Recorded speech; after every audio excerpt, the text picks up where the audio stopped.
क्या आपने कभी सोचा है कि भगवान शिव जैसे सर्वशक्तिमान भी बिना शक्ति के एक क्षण के लिए स्पंदन नहीं कर सकते? क्या आपने कभी अपने आप से पूछा है कि आखिर वह कौन सी विद्या है जिसे सभी विद्याओं की जननी कहा गया है? क्या कारण है कि जगत गुरु आदि शंकराचार्य ने सौंदर्य लहरी की शुरुआत देवी की स्तुति से नहीं की, बल्कि शिव है सत्या युक्तो जैसे गूढ़ रहस्य से की? यदि इन प्रश्नों का उत्तर आप जानना चाहते हैं, यदि आप केवल शास्त्र पढ़ना नहीं बल्कि उन्हें अपने जीवन में उतारना चाहते हैं, यदि आप अपने भीतर छिपी हुई दिव्य शक्ति को पहचानना चाहते हैं, तो आज से प्रारंभ हो रही है यह यात्रा।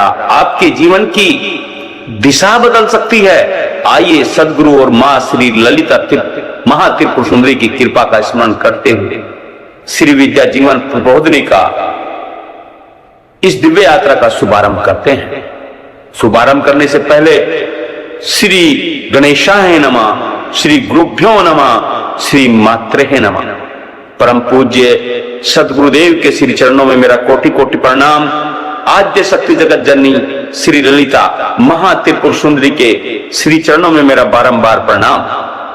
भगवान सदाशिव को प्रणाम करते हुए आज हम एक ऐसी दिव्य यात्रा का शुभारंभ कर रहे हैं जो केवल किसी ग्रंथ का अध्ययन नहीं, बल्कि अपने आप को जानने, अपने जीवन को समझने और अपने भीतर छिपे हुए परम सत्य को साक्षात्कार करने की यात्रा है। प्रिय साधकों, संसार में अनेक प्रकार की विद्याएं हैं। कोई धन कमाने की विद्या सिखाता है, कोई विज्ञान, कोई राजनीति, कोई चिकित्सा, कोई संगीत और कोई शिल्प कला सिखाता है। परंतु इन सब विद्याओं के बीच एक ऐसी भी विद्या है जो मनुष्य को स्वयं से मिला देती है। वह उसे बताती है कि वह वास्तव में कौन है, कहां से आया है, उसके जीवन का उद्देश्य क्या है और उसे अनंत है कहां पहुंचना। उसी परम विद्या का नाम है श्री विद्या। आज का हमारा यह मिलन केवल शास्त्र सुनने के लिए नहीं, बल्कि अपने भीतर उतरने के लिए है। मैं आप सबसे निवेदन करता हूं कि आज जो कुछ भी कहा जाए उसे केवल कानों से मत सुनिए, उसे अपने हृदय में उतारने के लिए सुनिए। क्योंकि शास्त्र का उद्देश्य केवल जानकारी देना नहीं होता, शास्त्र मनुष्य के जीवन में जागृति लाने के लिए होते हैं। मैं आपसे एक सवाल पूछता हूं, क्या आपने कभी अपने आप से पूछा कि मैं कौन हूं? क्या मैं केवल यह शरीर हूं? क्या मैं केवल मन हूं? क्या मैं केवल विचार हूं? या फिर मेरे भीतर कोई ऐसी चेतना भी है जो जन्म और मृत्यु से परे है? यदि यह प्रश्न कभी आपके भीतर उठा है तो समझ लीजिए कि आपकी आध्यात्मिक यात्रा प्रारंभ हो चुकी है। क्योंकि संसार का सबसे बड़ा रहस्य किसी पर्वत, किसी गुफा, किसी तीर्थ या किसी मंदिर में नहीं, बल्कि स्वयं मनुष्य के भीतर छिपा होता है। जब तक मनुष्य बाहर खोजता रहता है तब तक वह भटकता रहता है, और जिस दिन वह भीतर उतरना प्रारंभ कर देता है उसी दिन ज्ञान का वास्तविक द्वार खुल जाता है। इसी कारण हमारे ऋषियों ने आत्मज्ञान को जीवन का सर्वोच्च लक्ष्य बताया है। प्रिय साधकों, आज मैं जिस दिव्य ग्रंथ की यात्रा प्रारंभ कर रहे हैं हम सब मिलकर, उसका नाम है सौंदर्य लहरी। बहुत से लोग इसे केवल देवी की स्तुति समझते हैं, कुछ इसे तंत्र का महान ग्रंथ मानते हैं, कुछ इसे संस्कृत काव्य की सर्वोच्च रचना कहते हैं, किंतु वास्तव में सौंदर्य लहरी इन सब से कहीं अधिक है। यह साधक की चेतना को जागृत करने वाला दिव्य ज्ञान है। इसका प्रत्येक श्लोक साधना है, प्रत्येक शब्द मंत्र है, प्रत्येक भाव उपासना है और प्रत्येक रहस्य साधक को उसके वास्तविक स्वरूप तक पहुंचाने का मार्ग है। इसलिए इस ग्रंथ को केवल पढ़ना पर्याप्त नहीं, इसे जीना आवश्यक है। हम यहां केवल संस्कृत के शब्दों का अर्थ नहीं समझेंगे, बल्कि उन शब्दों में छिपे हुए आध्यात्मिक, दार्शनिक और तांत्रिक रहस्यों को समझेंगे। हम जानेंगे कि शिव क्या है, शक्ति क्या है, चेतना क्या है, स्पंदन क्या है और श्री विद्या क्या है, और मनुष्य का वास्तविक स्वरूप क्या है। यदि संपूर्ण यात्रा के अंत तक आपके भीतर थोड़ा भी प्रकाश जाग गया, यदि आपका मन पहले से अधिक शांत हो गया, यदि आपके भीतर ईश्वर के प्रति प्रेम, गुरु के प्रति श्रद्धा और जीवन के प्रति जागरूकता बढ़ गई तो समझिए कि यह यात्रा सफल होगी। इसलिए आइए पूर्ण श्रद्धा, पूर्ण विनम्रता और पूर्ण समर्पण के साथ इस दिव्य ज्ञान यात्रा का शुभारंभ करें। और अब जगत गुरु आदि शंकराचार्य जी द्वारा विरचित सौंदर्य लहरी के प्रथम श्लोक में हम प्रवेश करेंगे। प्रिय साधकों, अब हम उस दिव्य क्षण में प्रवेश कर रहे हैं जहां से सौंदर्य लहरी का वास्तविक रहस्य प्रारंभ होता है। आज तक आपने इस ग्रंथ का नाम अनेक बार सुना होगा, इसके श्लोक भी सुने होंगे, शायद कुछ लोगों ने इसका पाठ भी किया होगा। लेकिन मैं आपसे एक प्रश्न पूछता हूं, क्या केवल पाठ कर लेने से किसी ग्रंथ का रहस्य खुल जाता है? यदि ऐसा होता तो संसार का प्रत्येक व्यक्ति जो गीता पढ़ता है वह श्री कृष्ण के समान स्थित प्रज्ञ हो जाता। जो रामायण पढ़ता है वो भगवान राम के समान मर्यादा पुरुषोत्तम बन जाता, और जो सौंदर्य लहरी का पाठ करता है वह सूतः है श्री विद्या का सिद्ध साधक बन जाता। लेकिन ऐसा नहीं होता। इसका कारण यह है कि शास्त्र केवल पढ़ने की वस्तु नहीं है, वे अनुभव करने की वस्तु है। जब तक शब्द हृदय में नहीं उतरते तब तक वे केवल शब्द बने रहते हैं, और जिस दिन वही शब्द अनुभव बन जाते हैं उसी दिन साधना प्रारंभ होती है। इसलिए आज हम केवल श्लोक का अर्थ नहीं करेंगे बल्कि उसके भीतर उतरने का प्रयास करेंगे। आइए श्रद्धा और एकता के साथ, एकाग्रता के साथ सौंदर्य लहरी के प्रथम श्लोक का स्मरण करें। शिवः सत्यायुक्तो यदि भवति सत्य प्रविविन्तुं न चेद्वं देवो न खलु कुशलः स्पन्दितुमपि अतस्त्वामाराध्यां हरिहरवृक्षादिभिरपि प्रणन्तु स्तोतुं वा कथं कृत्य पुण्य पर्वते।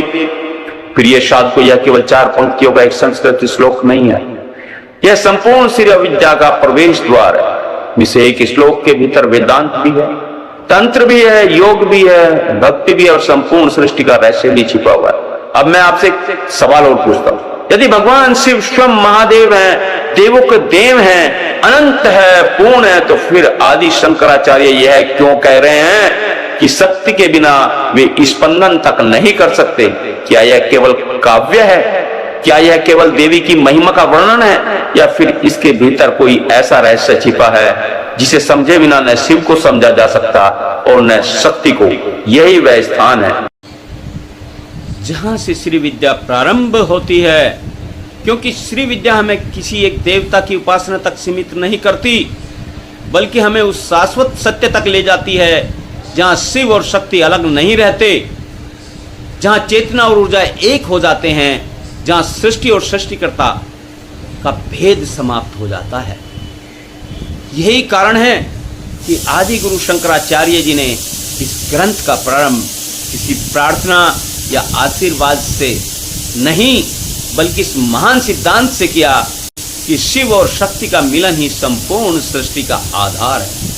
यदि इस एक सत्य को समझ लिया जाए तो जीवन की अनेक उलझनें स्वयं सुलझने लगती हैं, क्योंकि तब हम समझते हैं कि इस संसार में जो कुछ भी दिखाई दे रहा है वह उसी एक परम चेतना और उसी एक परम शक्ति की अभिव्यक्ति है।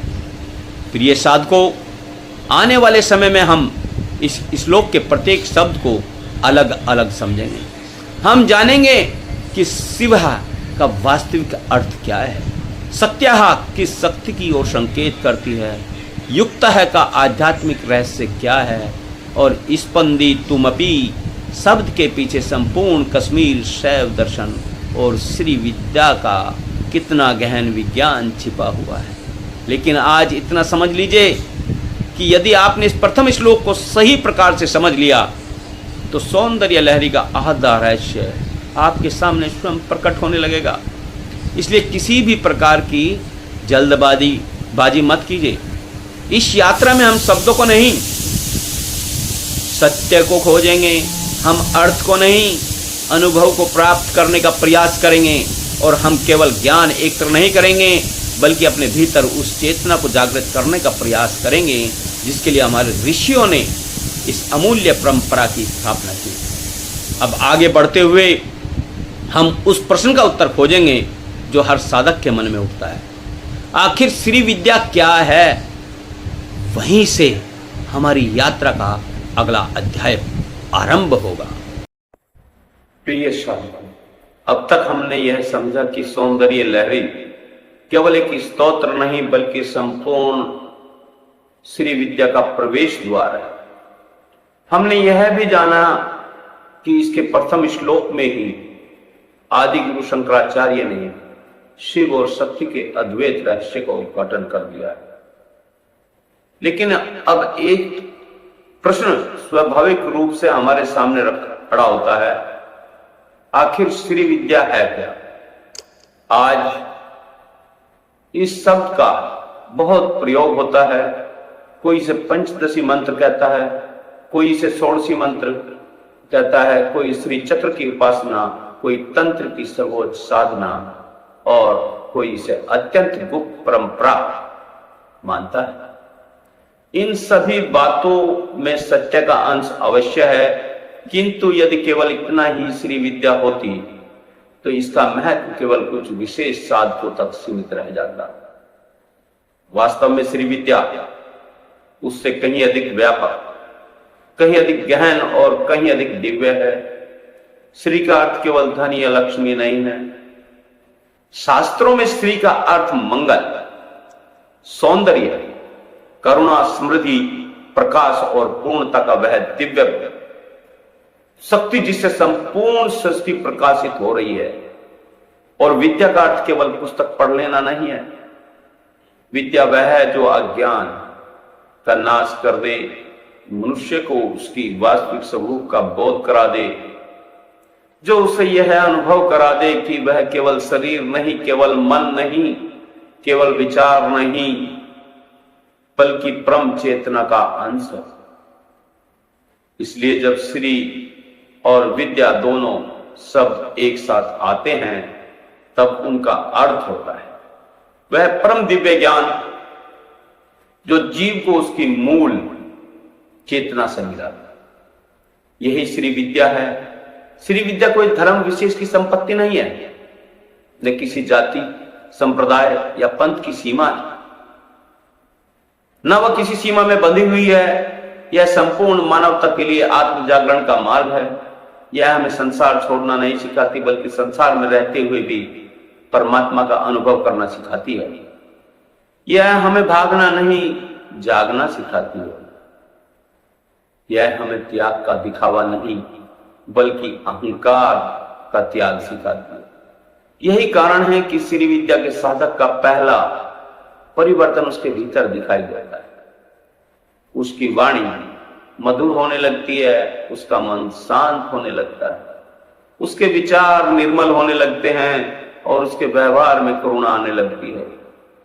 यदि साधना के वर्षों बाद भी क्रोध, द्वेष, ईर्ष्या और अहंकार वैसे ही बने रहे तो समझ लेना चाहिए कि मंत्र का जप तो हुआ पर श्री विद्या भी हृदय में नहीं उतरी।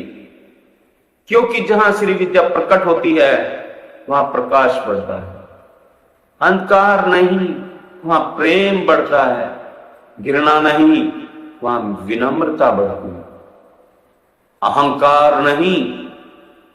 इसलिए प्रिय साधकों, इस ग्रंथ को पढ़ते समय मैं आपसे केवल एक प्रार्थना करूंगा कि केवल ये ज्ञान प्राप्त करने के लिए इसे मत पढ़िए, स्वयं को बदलने के लिए पढ़िए। प्रत्येक श्लोक के बाद अपने आप से पूछिए कि यह शिक्षा मेरे जीवन में कहां उतरती है। यदि ऐसा करेंगे तो सौंदर्य लहरी केवल संस्कृत का एक महान ग्रंथ नहीं रहेगी, बल्कि आपके जीवन का मार्गदर्शक बन जाए। और अब जब हम श्री विद्या के स्वरूप की एक झलक पा चुके हैं, तब अगले चरण में हम उस प्रथम शब्द में प्रवेश करेंगे जिससे आदि गुरु शंकराचार्य जी ने यह संपूर्ण ग्रंथ का आरंभ किया, शिव। यह केवल एक नाम नहीं, शिव बल्कि संपूर्ण अस्तित्व का प्रथम रहस्य है। अब हम इसी शिव शब्द के गहन अर्थ को समझने का प्रयास करेंगे। प्रिय साधकों, मेरे दोस्तों, अब हम सौंदर्य लहरी के प्रथम श्लोक के प्रथम शब्द शिव में प्रवेश कर रहे हैं। मैं आप सबसे निवेदन करूंगा कि आज तक आपने शिव के विषय में जो कुछ भी सुना है उसे कुछ समय के लिए एक और रखिए, क्योंकि आज हम केवल भगवान शिव की कथा नहीं सुनेंगे बल्कि शिव शब्द के उस शाश्वत अर्थ को समझने का प्रयास करेंगे जिसे हमारे ऋषियों ने अनुभव किया। जब हम शिव कहते हैं तो अधिकांश लोगों के मन में जटाधारी, गले में सर्प धारण किए हुए, मस्तक पर चंद्रमा, जटाओं से बहती गंगा और हाथ में त्रिशूल लिए भगवान भोलेनाथ का स्वरूप उभर आता है। यह स्वरूप सत्य है, यह हमारी श्रद्धा का आधार है। लेकिन शास्त्र कहते हैं कि शिव का वास्तविक स्वरूप इससे भी कहीं अधिक विराट।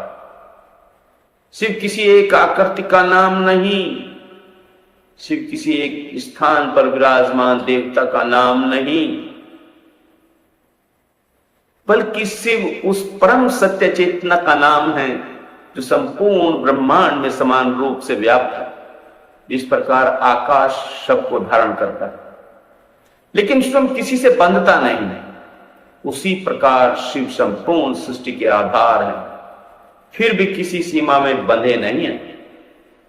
शिव शब्द का अर्थ ही कल्याण है, जो स्वयं कल्याण स्वरूप है और जो संपूर्ण जगत का कल्याण करता है वही शिव है। जहां शांति है वहां शिव है, जहां सत्य है वहां शिव है, जहां करुणा है वहां शिव है, जहां अहंकार समाप्त होकर केवल प्रेम और करुणा रह जाती है वहां शिव प्रकट होने लगते हैं। इसलिए शिव को केवल कैलाश पर्वत तक सीमित मत कीजिए। यदि आपके भीतर करुणा जागती है, यदि आपके भीतर सत्य के लिए जीने का साहस जागता है, यदि आपका मन धीरे धीरे शांत होने लगता है तो समझ लीजिए कि शिव आपके भीतर प्रकट हो रहे हैं। मित्रों, प्रिय साधकों, उपनिषद कहते हैं कि यह संपूर्ण जगत जिस चेतना से प्रकाशित है वही परम चेतना शिव है। शरीर बदलता है, विचार बदलते हैं, भावनाएं बदलती हैं, समय बदलता है, परिस्थितियां बदलती हैं, लेकिन जो इन सब परिवर्तनों का साक्षी बना रहता है वही तो शिव है। जब आप अपने मन को शांत करके भीतर उतरते हैं और कुछ क्षणों के लिए विचारों का शोर समाप्त हो जाता है, तब जो मौन बचता है वही शिव का प्रथम स्पर्श। इसलिए शिव को बाहर खोजने से पहले अपने भीतर खोजिए। कैलाश की यात्रा महान है, लेकिन उससे भी महान यात्रा अपने अंतःकरण की यात्रा है, क्योंकि जिस शिव को संसार बाहर खोज रहा है वे आपके हृदय में सदा से विराजमान है। यही कारण है कि जगत गुरु शंकराचार्य जी ने अपने प्रथम श्लोक का पहला शब्द शिवहा रखा है। वे हमें यह बताना चाहते थे कि साधना की शुरुआत चेतना को समझना नहीं, और चेतना को समझे बिना नहीं हो सकती। यदि शिव को नहीं समझा तो शक्ति को भी नहीं समझा जा सकता, क्योंकि शिव बिना शक्ति के व्यक्त नहीं होते और शक्ति बिना शिव के अस्तित्व में नहीं आती। इसलिए तो कहते हैं शक्ति के बिना शिव भी शव है। अर्थात दोनों एक ही सत्य के दो पक्ष हैं। जैसे अग्नि और उसकी ऊष्मा अलग नहीं हो सकते, जैसे सूर्य और उसका प्रकाश अलग नहीं हो सकते, जैसे वैसे ही शिव और शक्ति भी अलग नहीं हो सकते। लेकिन उस रहस्य को हम समझेंगे अगले चरण में, जब हम सत्या शब्द में प्रवेश करेंगे, यानी कि अर्थात शक्ति शब्द में प्रवेश करेंगे। आज इतना ही अपने हृदय में धारण कर लीजिए कि शिव केवल पूजे जाने वाले देवता नहीं, शिव आपके भीतर विद्यमान वह शुद्ध शांत, निर्विकार और अनंत चेतना है, जिसे जान लेना ही जीवन का सबसे बड़ा कल्याण है। और शायद इसी कारण उनका नाम शिव है, जो स्वयं भी कल्याण है और जो संपूर्ण सृष्टि का कल्याण करते हैं। आज का शिक्षित युवा हर बात का तर्क चाहता है और यह उचित भी है। सनातन धर्म कभी तर्क से नहीं डरता, बल्कि सत्य की खोज के लिए तर्क का स्वागत करता है। विज्ञान हमें बताता है कि इस ब्रह्मांड में कुछ भी पूरी तरह स्थिर नहीं है।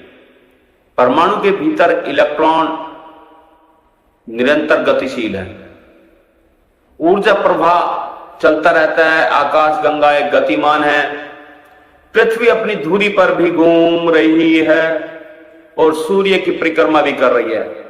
अर्थात संपूर्ण ब्रह्मांड गति और ऊर्जा से भरा हुआ है। लेकिन विज्ञान यह भी कहता है, बताता है कि हर गति के पीछे कोई ना कोई आधार या नियम जरूर होता है। आध्यात्म उसी आधार को चेतना कहता है।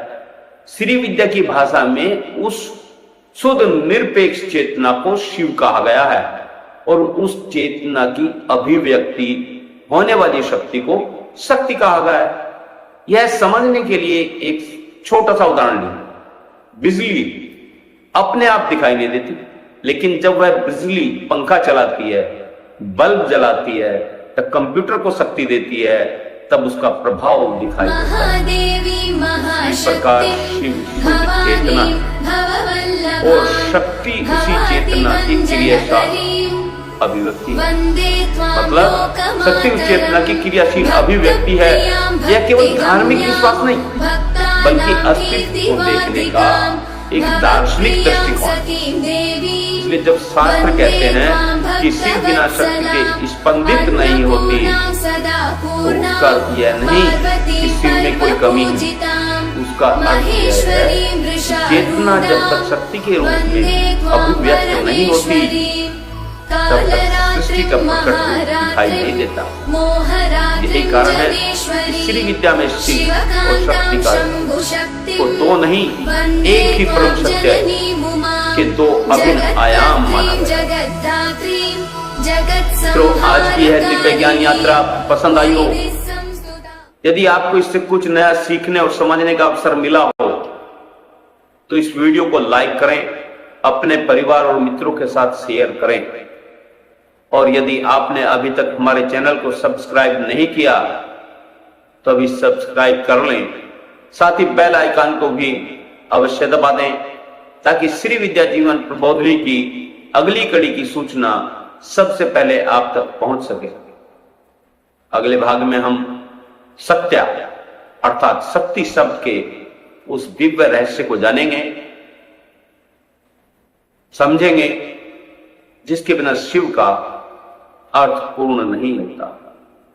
तब तक मेरी मां श्री ललिता, मां त्रिपुर सुंदरी और भगवान सदाशिव और सदगुरुदेव की कृपा आप सभी पर बनी रहे, मेरी यही प्रार्थना है। जय श्री मात्रे नमः। हर हर महादेव।